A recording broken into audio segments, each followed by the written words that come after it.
កងតបខ្លាំងរបស់ស៊ីលៀងជំរាបសួរក៏ដូចជាស្ដីទៅកាន់អ្នកទាំងអស់គ្នាថ្ងៃនេះនាំរឿងវិភាគអ្នកក្លាហាននាំយកមកនិយាយអំពីកងទ័ពស៊ីលៀងព្រោះយើងដឹងហើយអ្នកដែលចូលចិត្តមើលរឿងសាមកុកឬក៏រឿងស្រីហ៊ីងដងប្រហែលជាស្គាល់ពីស៊ីលៀងច្បាស់ហើយគឺជាកងទ័ពដែលគ្មានគូប្រៀបនោះទេមេទ័ពខ្លាំងភាគច្រើនគឺសុទ្ធតែមកពីស៊ីលៀងដូចគ្នាមានបងប្អូនយើងជាច្រើនដែលចង់ដឹងច្បាស់ពីស៊ីលៀងនៅក្នុងរឿងស្រីគីងដមឬក៏រឿងផ្សេងកងទ័ពស៊ីលៀងគឺតែងតែពាក្យឯកសណ្ឋានខុសពីគេគឺពាក្យភាគច្រើនគឺពាក្យស្មៅហើយនឹងរោមស័ណ្ឌហើយខ្ញុំនឹងនិយាយពីប្រវត្តិស៊ីលៀងខ្លះៗដែលខ្ញុំបានដឹងដែលខ្ញុំបានស្រាវជ្រាវហើយនឹងបានស្វែងរកនៅតាមបណ្ដាញសង្គមផ្សេងដើម្បីយកមកចែកជូនបងប្អូនទាំងអស់គ្នានៅថ្ងៃនេះស៊ីលៀងមានឈ្មោះថាលៀងចៅគឺជាខេត្តមួយរបស់ជនជាតិសុងនូដែលត្រូវបានមហាហានវាយយកនៅឆ្នាំ120មុនគ្រិស្តសករាជចំពោះប្រជាជនចិននិងប្រជាជនសុងនូគឺគាត់មានចំនួនជាមួយនឹងគ្នាយូរណាស់មកហើយមហាហានក៏បានវាយយកច្រើនដងដែរប៉ុន្តែមិនបានសម្រេចនោះទេក្រោយពេលដែលព្រះអង្គលាវឈឹកឡើងសោយរាជគាត់ក៏បានវាយយកនៅឆ្នាំ130មុនគ្រិស្តសករាជគាត់វាយយកដើម្បីបំបត្តិភាពភ័យព្រួយរបស់នគរមិនថាយ៉ាងណាទេទោះបីជាវាយបានពេលហ្នឹងក៏ដោយក៏ប៉ុន្តែប្រជាជនសុងនូគឺនៅតែមិនអស់ចិត្តនោះទេនៅមានការបះបោរម្ដងហើយម្ដងទៀតប៉ុន្តែត្រូវមហាហានបង្ក្រាបហើយបង្ក្រាបទៀតរហូតដល់បង្ក្រាបលែងឡើងក៏ទុកចោលប្រជាជនសុងនូគឺមិនសូវខ្វាយខ្វល់នោះទេមហាហានគឺមិនសូវខ្វាយខ្វល់ពីប្រជាជនសុងនូទេព្រោះតែជនជាតិឈៀងក៏បានបះបោរដែរហើយជនជាតិឈៀងក៏រស់នៅជាមួយនឹងប្រជាជនសុងនូដែរ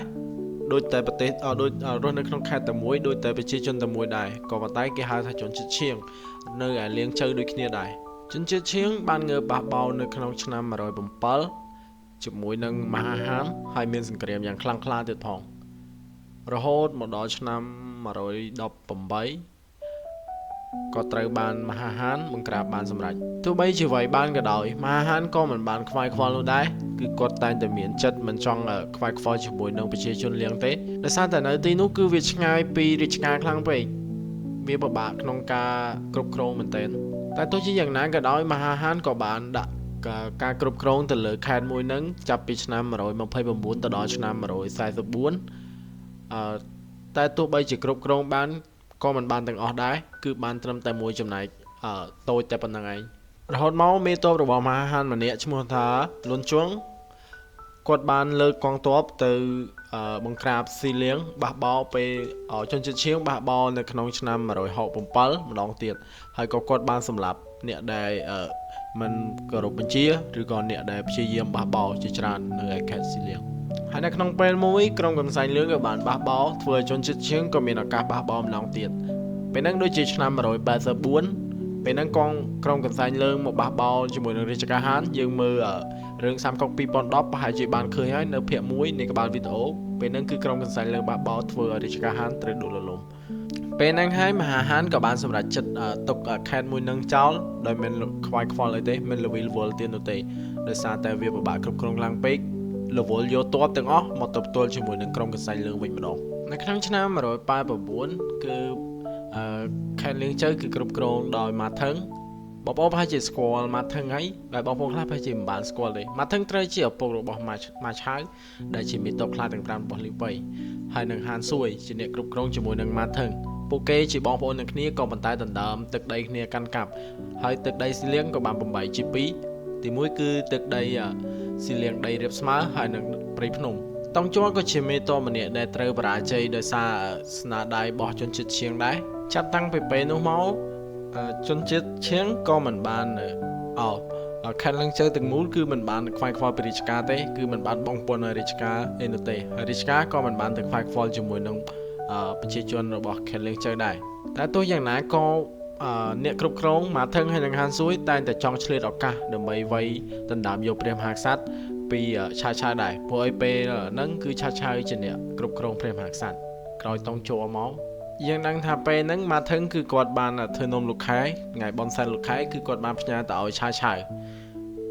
គឺឆាឆៅបាននិយាយថាម៉ាថឹងកំពុងតែប្រមាថគាត់ហើយជាច្រើនឆ្នាំម៉ាថឹងមិនដែលខ្វាយខ្វល់ពីរាជការនោះទេនៅសុកបែរជាយកអំណោយទៅថ្វាយរាជការម៉ាថឹងបាននិយាយថាដោយសារតែផ្លូវឆ្ងាយពិបាកធ្វើដំណើរនេះគឺតែជាលេសរបស់ម៉ាថឹងហើយនឹងហាន់ស៊ួយទេ តែការពិតពេលហ្នឹងគឺគេចង់ឆ្លៀតឱកាសព្រោះតែឆាយគឺបានបរាជ័យនៅសង្គ្រាមឈើពីរថ្មីដែរចឹងចង់ឆ្លៀតឱកាសហ្នឹងដណ្ដើមយកព្រះមហាក្សត្រចេញពីឆាយក្រោយពេលដែលម៉ាថឹងហើយនឹងហានស៊ុយបានស្លាប់ម៉ាឆៅក៏បានឡើងកាន់កាប់ខេត្តស៊ីលៀងឡើងជាចៅហ្វាយខេត្តស៊ីលៀងហើយក៏បានចាញ់ឆោមក្រុមដាឆាឆៅនៅក្នុងឆ្នាំ211វ័យប្រយុទ្ធគ្នានៅឯច្រកធំគួន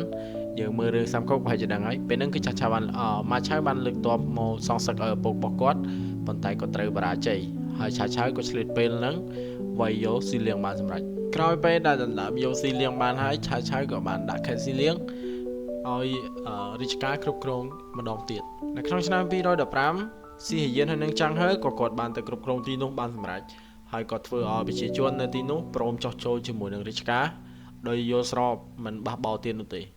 នេះគឺជាគុណសម្បត្តិដ៏ធំរបស់ស៊ីហយៀនហើយនឹងចាំងហើបងប្អូនប្រហែលជាបានស្គាល់ស៊ីហយៀនហើយនឹងចាំងហើទៅគាត់គឺជាមេទ័ពរបស់ឆាឆៅជាមេទ័ពខ្លាំង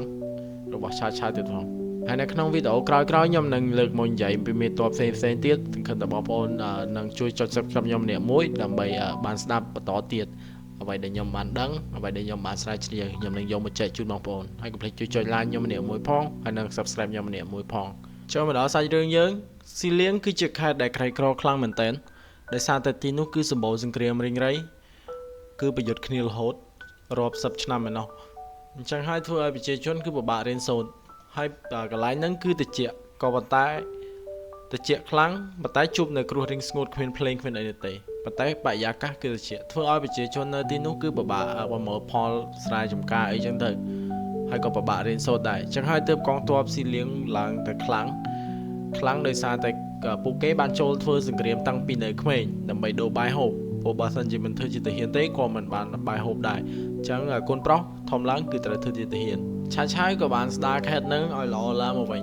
ឆាឆៅបានចេញបញ្ជាមួយមិនឲ្យកងទ័ពទៅប្លន់ស្បៀងប្រជារាស្ត្រ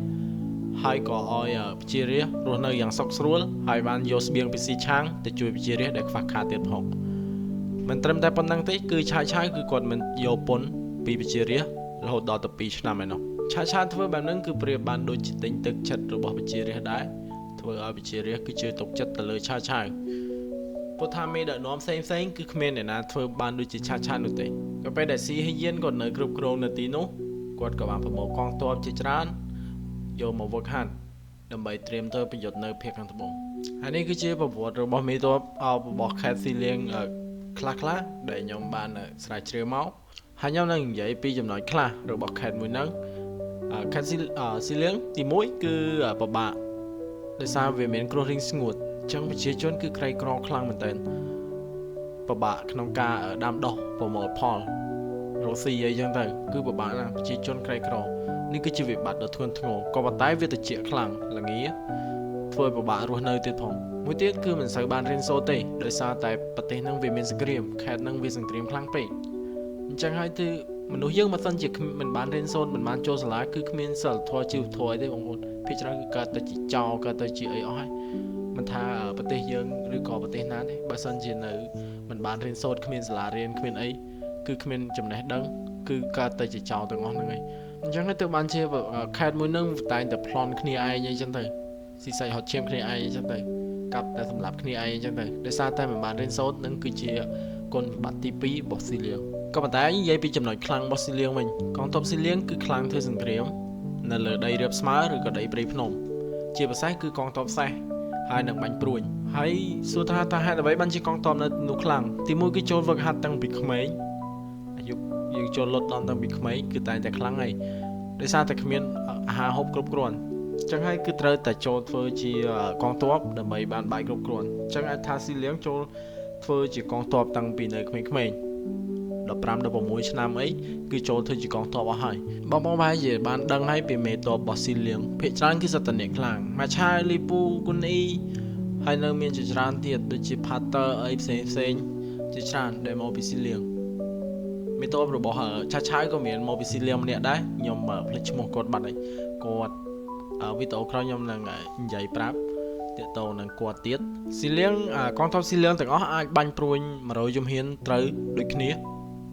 ដូចនៅលីពូអីដែរគឺបាញ់មិនចេះខុសនោះទេ ដោយសារនៅទីនោះគឺភាគច្រើនគេប្រមាញ់សัตว์ធ្វើជាអាហារអីចឹងទៅហើយគេចូលធ្វើអាហារទៅគេបាញ់សัตว์សូម្បីតែខោអាវដែលស៊ីលៀងពាក់ក៏ជារោមរបស់សัตว์ដែរស្មៅហើយនឹងរោមសัตว์អីចឹងទៅហើយមួយទៀតគឺសេះនៅស៊ីលៀងគឺសុទ្ធតែជាសេះល្អ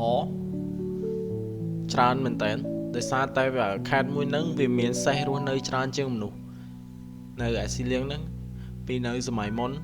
គឺមានសេះរស់នៅច្រើនជាងមនុស្សទៀតសរុបទៅខ្ញុំអត់ឆ្ងល់ទេថាហេតុអីបានជាកងទ័ពស៊ីលៀងខ្លាំងដោយសារតែខ្ញុំបានស្រាវជ្រាវមកគឺខ្ញុំបានដឹងហើយថាហេតុអីបានកងទ័ពស៊ីលៀងខ្លាំងខ្ញុំពិតជាចូលចិត្តកងទ័ពស៊ីលៀងមែនតើ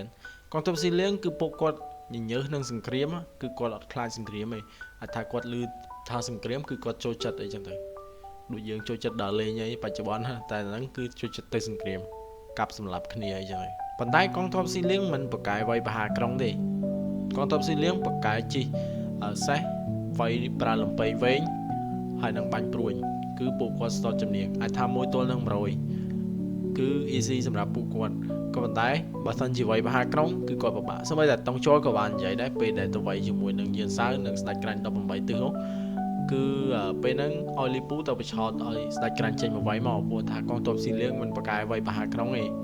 កងទ័ពស៊ីលៀងគឺប្រកែកទៅវាយដីរាបស្មើបោះពួយដីរាបស្មើគឺ1ទល់នឹង100ងាយស្រួលសម្រាប់ពួកគាត់មែនតើតែបើសិនជាវាយបហាក្រុងគឺគាត់ចាញ់កងទ័ពផ្សេងស្របដែលខ្ញុំបានប្រមូលមកគឺវាមានតែប៉ុណ្្នឹងឯង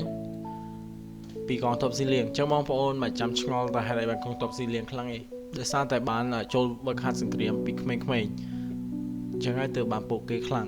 បច្ចុប្បន្នស៊ីលៀងដូចជាម៉ុងហ្គលីខាងកើតនៃប្រទេសចិន